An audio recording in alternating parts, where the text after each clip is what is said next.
અમૂલ ડેરીની વ્યક્તિગત બેઠકનું પરિણામ જાહેર થઈ ચૂક્યું છે। વ્યક્તિગત બેઠક પર ભારતીય જનતા પાર્ટીના ઉમેદવારનો વિજય થયો। વ્યક્તિગત બેઠક પર ભાજપના ઉમેદવાર વિજય પટેલની જીત થઈ છે। ભાજપના ઉમેદવારને 4 મત મળતા તે વિજેતા જાહેર થયો છે।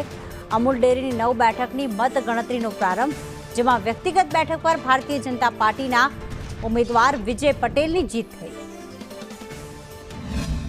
અહીં વ્યક્તિ સભાસદ તરીકે આવવાનું મને પહેલી વાર મળ્યું છે। અંદર 2 વખત મારો પરાજય પણ થયો છે, પરંતુ આ પહેલી વાર મળ્યું છે એટલે કેટલું હું શીખીશ, જાણીશ અને અનુભવથી હું ઘણું બધું કામ કરવા માટે ઉત્પૃત રહીશ। સસ્ય મંડળીઓ મારફતે ખેડૂતોના અને પશુપાલકોના એ બધાને સારી રીતે સંતોષપૂર્વક પોસાય એવો ભાવ મળે, ઉત્પાદકોને અને ખેડૂતોને અથવા ઉત્પાદકોને વ્યાજબી રીતે શુદ્ધ દાણ પણ મળે।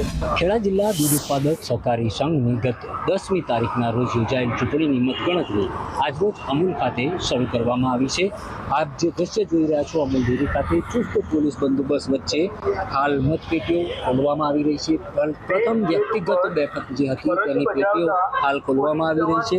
2 રાઉન્ડમાં 4 ટેબલ ઉપર મતગણતરી હાથ ધરવામાં આવશે અને જે 24 ઉમેદવારો છે તેઓના આવી આજે ખુલશે।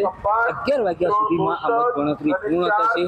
હાલ જે 13 બેઠકો માટેની ચૂંટણી હતી, જેમાં 4 બેઠકો ઉપર ભાજપ બિનહરીફ વિજેતા થઈ હતી, ત્યારે હવે આજે 8 બેઠકો અને 1 વ્યક્તિગત બેઠક એમ કુલ 9 બ્લોકની હાલ મતગણતરી ચાલુ થશે અને હાલ વ્યક્તિગત બેઠકની મતગણતરી ચાલુ છે અને ત્યારબાદ પરિણામો જાહેર કરવામાં આવશે। ઇરશાદ સૈયદ, સંદેશ ન્યૂઝ, આણંદ।